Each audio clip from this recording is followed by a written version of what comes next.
उस लड़के की छवि ने जो के भीतर छिपा हुआ घावों को ताज़ा किया, जो वहां खड़े रह गए, हिल नहीं सके, क्योंकि वे भावनाएं जिन्हें उन्होंने लंबे समय से दबा रखा था, अचानक उभरने लगी। उन्हें अमेरिकी सेना द्वारा नागासाकी भेजा गया था ताकि वो बमबारी के बाद के हालातों का दस्तावेज तैयार कर सके। उन्होंने संदूक बंद कर दिया, लेकिन उस लड़के की छवि उनके साथ बनी रही, जैसा कि हमेशा होती थी। नमस्ते दोस्तों, आज हम एक फोटोग्राफर और एक लड़के की एक वास्तविक और भावनात्मक कहानी के बारे में बात करेंगे। ये कहानी बहुत प्रसिद्ध है, तो चलिए इसे शुरू करते हैं। 1989 में जो ओडोनल केंटकी के नर्निक्स में सिस्टर्स ऑफ लोरेटो कॉन्वेंट में शांति की तलाश में थे। मानसिक स्वास्थ्य के साथ उनकी लंबी लड़ाई उन्हें यहाँ ले आई थी, जहाँ जो अपने अतीत की भारी और दुखद यादों से बचने की उम्मीद कर रहे थे। उन्होंने अपने कैमरे के माध्यम से बहुत अधिक दर्द देखा था और ये यादें उनके साथ परछाइयों की तरह जुड़ी रहती थी। एक शाम कॉन्वेंट में टहलते हुए जो को एक छोटा सा कमरा मिला जो कलाकृतियों और पुरानी वस्तुओं से भरा था। एक मूर्ति ने उनका ध्यान खींचा, एक साधारण लेकिन शक्तिशाली मूर्ति जिसमें एक युवा लड़के को विश्व युद्ध 2 का चित्रण करते हुए दिखाया गया था। यह एक नन ने परमाणु बम के पीड़ितों के लिए श्रद्धांजलि के रूप में बनाई थी। उस लड़के की छवि ने जो के भीतर छिपा हुआ घावों को ताज़ा किया, जो वहां खड़े रह गए, हिल नहीं सके, क्योंकि वे भावनाएं जिन्हें उन्होंने लंबे समय से दबा रखा था, अचानक उभरने लगी। यह मूर्ति उन्हें उस तस्वीर की याद दिलाने लगी जिसे उन्होंने बहुत समय पहले खींचा था, एक तस्वीर जिसे उन्होंने वर्षों से नहीं देखा था।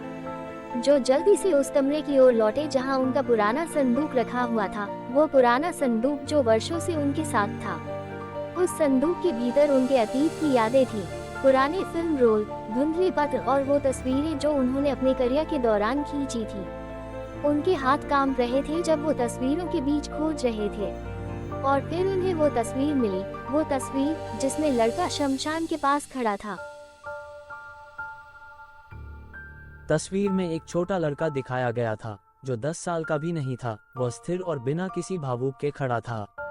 उसके मृत भाई को पुराने कपड़े की पट्टियों से उसकी पीठ पर बांधा गया था। लड़के के पीछे काले धुएं के बादल उठ रहे थे, जहां कई शव जलाए जा रहे थे जो नागासाकी पर परमाणु बम के हमले के शिकार थे। कहा जाता है कि पास खड़े एक सैनिक ने लड़के से कहा कि वह अपने भोज को नीचे रख दे ताकि वह थक न जाए। लड़के ने जवाब दिया, वो भोज नहीं है, वो मेरा भाई है। ये सुनकर सैनिक अपनी गलती समझ गया और उसकी आंखों में आंसू आ गए। जो ने ये तस्वीर खुद खींची थी, उस लड़के से कुछ ही फीट की दूरी पर खड़े होकर। जो ने इस पूरे दृश्य का अपने शब्दों में वर्णन किया। मैंने लगभग 10 साल के लड़के को वहां चलते हुए देखा। वो अपनी पीठ पर एक बच्चा उठाकर ले जा रहा था। उन दिनों जापान में हम अक्सर बच्चों को उनके छोटे भाई या बहन को अपनी पीठ पर लिए हुए खेलते हुए देखते थे, लेकिन ये लड़का साफ तौर पर अलग था। मैं देख सकता था कि वह किसी गंभीर कारण से यहाँ आया था। उसके पैरों में जूते नहीं थे, उसका चेहरा कठोर था। बच्चे का सिर ऐसा झुका हुआ था जैसे वह गहरी नींद में हो। लड़का 5 या 10 मिनट तक वहीं खड़ा रहा। सफेद मास्क पहने आदमी उसके पास आए और धीरे धीरे उस रस्सी को खोलने लगे जिससे बच्चे को बांधा गया था। तभी मैंने देखा कि बच्चा पहले से ही मर चुका था। उन लोगों ने बच्चे को हाथों और पैरों से उठाकर आग में रख दिया। लड़का बिना हिले सीधा खड़ा रहा। उसने जलती हुई लपटों को देखा।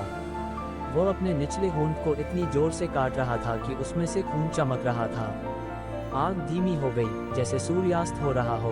लड़का चुपचाप मुड़ा और बिना एक शब्द कहे चला गया। ये क्षण जो अभी तक बड़ी मुश्किल से भुला दिया था, अभी फिर से वह कठोर क्षण उनके सामने फिर से आ गए। जब जो उस तस्वीर को घूर रहे थे, नागासाकी की यादें उनके मन में उमड़ पड़ी, जो जिंदा और दर्दनाक थे। यह 1945 का समय था। उन्हें अमेरिकी सेना द्वारा नागासाकी भेजा गया था ताकि वो बमबारी के बाद के हालातों का दस्तावेज तैयार कर सके। वहाँ की हवा में मौत की गंध थी। शहर राख और बर्बादी में बदल चुका था। बचे हुए लोग भूतों की तरह घूम रहे थे। उनकी त्वचा जली हुई और छिलकी हुई थी, उनकी आंखें खाली थी। और फिर जो ने उस लड़के को देखा जो बिना कुछ कहे खड़ा था, अपने मृत भाई को उठाए हुए। उसके चेहरे पर कोई भाव नहीं था। जो उसे कुछ कहना चाहते थे, उसे दिलासा देना चाहते थे, लेकिन उस पल की विशालता ने उन्हें अवाक कर दिया। वो कुछ नहीं कर सके, बस तस्वीर खींची और उस लड़के की चुप पीड़ा को कैद कर लिया।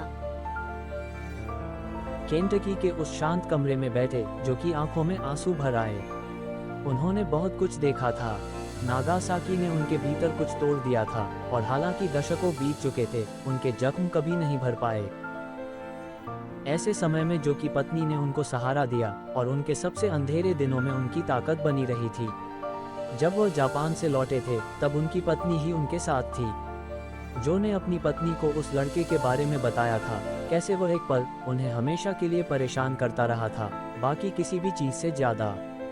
वह देख चुकी थी कि इस बात ने उन्हें कैसे प्रभावित किया था, कैसे वह रात में जागते, पसीने से लथपथ और अपने सपनों में उस विनाश से भागने में असमर्थ रहते। उस शांत कॉन्वेंट में बैठे हुए, हाथों में शमशान घाट में खड़ा हुआ लड़के की तस्वीर पकड़े हुए, जो ने युद्ध की निरर्थकता के बारे में सोचा। युद्ध कुछ नहीं बनाता, ये केवल नष्ट करता है। शहरों को राख में बदल देता है, परिवारों को बर्बाद करता है, बच्चों को अपने मृत भाई बहनों को उठाने के लिए मजबूर करता है, और यह सब व्यर्थ है। युद्ध केवल भूमि पर ही नहीं, बल्कि जो बचे रहते हैं उनके दिलों में भी घाव छोड़ता है। जब जो वहां बैठे, तो उन्होंने अपनी यादों का बोझ महसूस किया। उन्होंने संदूक बंद कर दिया, लेकिन उस लड़के की छवि उनके साथ बनी रही, जैसा कि हमेशा होती थी। वो एक यादगार संदेश था, एक चेतावनी दुनिया के लिए कि युद्ध किसी भी रूप में केवल विनाश छोड़ता है। और उसी पल में जो ने ये समझ लिया कि भले ही वो उस लड़के को बचा नहीं सके या नागासाकी के भयानक दृश्य को मिटा नहीं सके, लेकिन उनकी तस्वीरें अब भी नागासाकी की भयानक कहानी बता सकती थी। वो अब भी भविष्य की पीढ़ियों को चेतावनी दे सकती थी। युद्ध कुछ नहीं बनाता, ये केवल नष्ट करता है। बाद के वर्षों में जब वो तस्वीर वायरल हो गई, तो कई लोगों ने ये जानने की कोशिश की कि वो लड़का कौन था और उसके परिवार के बाकी सदस्य कहाँ थे, लेकिन कोई भी उसके बारे में कुछ ठोस जानकारी नहीं जुटा सका। कई साल बाद जो की पत्नी ने उनके पतन के बारे में बात की। वो वास्तव में नागासाकी को कभी छोड़ नहीं पाए। भले ही हम घर लौट आए, लेकिन उनका एक हिस्सा वहीं रह गया था, उन खंडहरों और लोगों के साथ। उसने ये भी बताया कि जो ने 50 से अधिक ऑपरेशन कराए थे, जिनमें उनके कोलन और दिल पर किए गए ऑपरेशन भी शामिल थे, और उन्होंने जो के स्वास्थ्य में गिरावट के लिए नागासाकी और हिरोशिमा के उनके दौरे के दौरान एटॉमिक रेडिएशन के संपर्क को जिम्मेदार ठहराया। उस रेडिएशन ने उन्हें कमजोर कर दिया था, धीरे धीरे उनकी सेहत को बिगाड़ दिया, और आखिरकार रेडिएशन ने उनकी जान ले ली। अपने अंतिम दिनों में जो ने अपनी पत्नी से कहा कि उन्हें नागासाकी जाने का कोई पछतावा नहीं है। लोगों को देखना चाहिए, उन्हें ये समझना चाहिए कि युद्ध क्या करता है। मैंने जो देखा, जो उस लड़के ने सहा, वो फिर कभी नहीं होना चाहिए। जो की मौत धीमी और दर्दनाक थी, जैसे कैंसर ने उन्हें खा लिया, वैसे ही जैसे वर्षों से उनकी यादें उन्हें खा रही थीं। लेकिन भले ही उनका शरीर कमजोर हो गया था, लेकिन उनकी तस्वीरों की शक्ति में उनका विश्वास मजबूत बना रहा। उन्हें पता था कि उनकी तस्वीरों के माध्यम से लोग युद्ध का असली चेहरा देख सकते हैं, न कि वीरतापूर्ण लड़ाइयों या जीतों का, बल्कि अंतहीन पीड़ा, मासूमियत का खो जाना और जीवन का व्यर्थ नाश।